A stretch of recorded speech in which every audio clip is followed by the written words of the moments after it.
Yeah, I wanted to make a video showing how I make my homemade laundry soap. First I get some fleece naphtha and I grind it up. And I just got this pot at a secondhand store. And I just put it like on a low heat, like a 2. And then stir it up. And it's about, I just let this sit. And you don't want to boil this or it'll all foam up. And this is pretty much ready to go.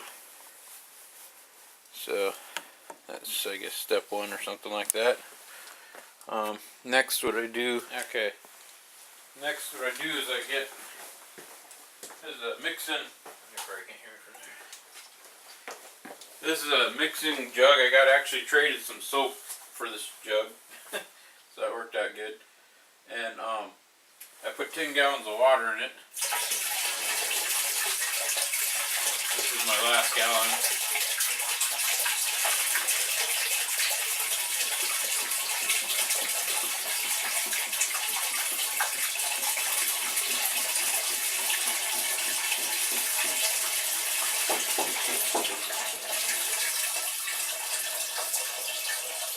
Normally I just use the hose, but it's like 30 degrees outside and it's freezing, so I just brought the setup inside.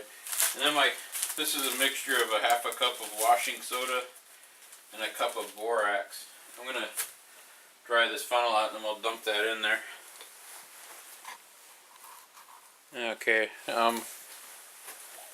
kind of a tall setup, so hopefully this is showing up on camera. So just get my powder mix. And I just pre-mix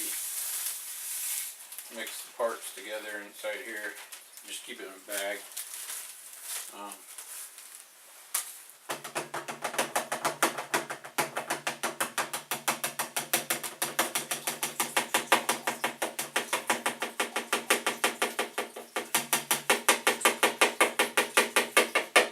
There we go, get the powder in there.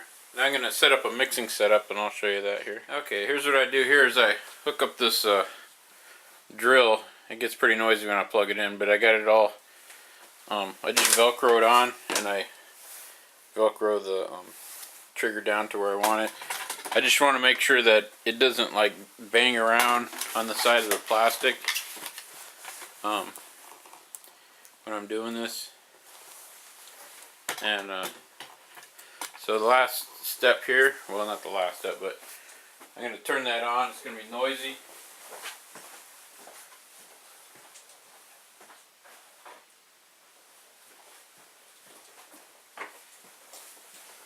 And I got my pot of fleece naphtha. So let's try this out here.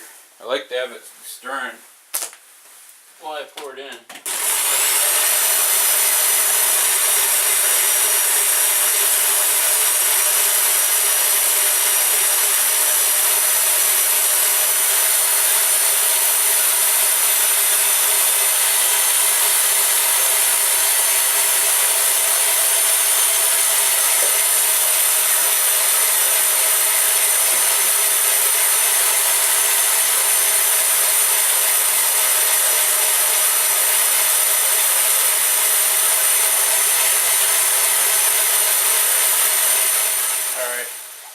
It's kind of hard. I film this stuff by myself, so I can't tell what I look like or anything.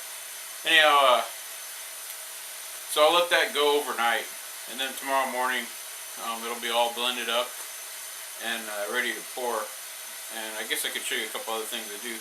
So tomorrow I get 10-gallon jugs all ready to go, and I put 10 gallons of water in it and that fleece naphtha. It's probably almost a gallon of that stuff. But some of the water is going to evaporate because it actually kind of goes through a chemical process, kind of like cooks, so to speak. You just want to keep mixing it through that 24-hour period. And here, I'll show you how I pour it. So I unplugged it so you could hear me talk. I just get like my 10-gallon jug, or my gallon jugs all lined up, ready to go. And then I get a funnel, and I use a strainer just in case I got some debris in there.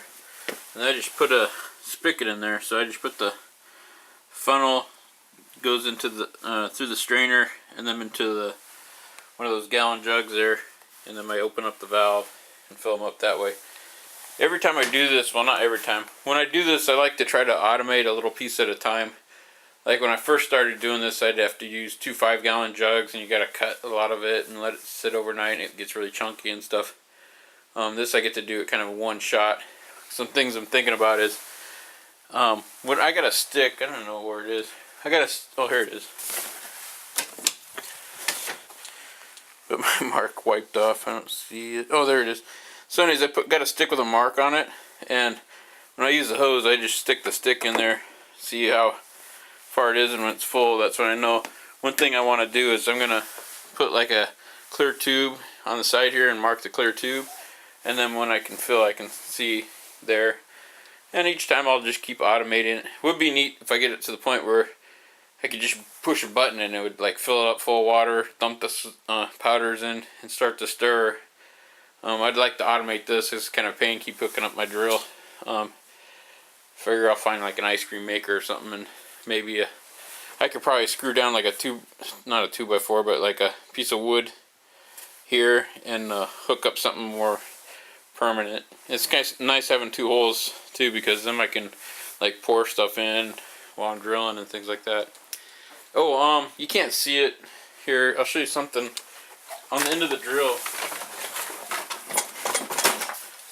This is not what I'm using, but I'm using a paint stir.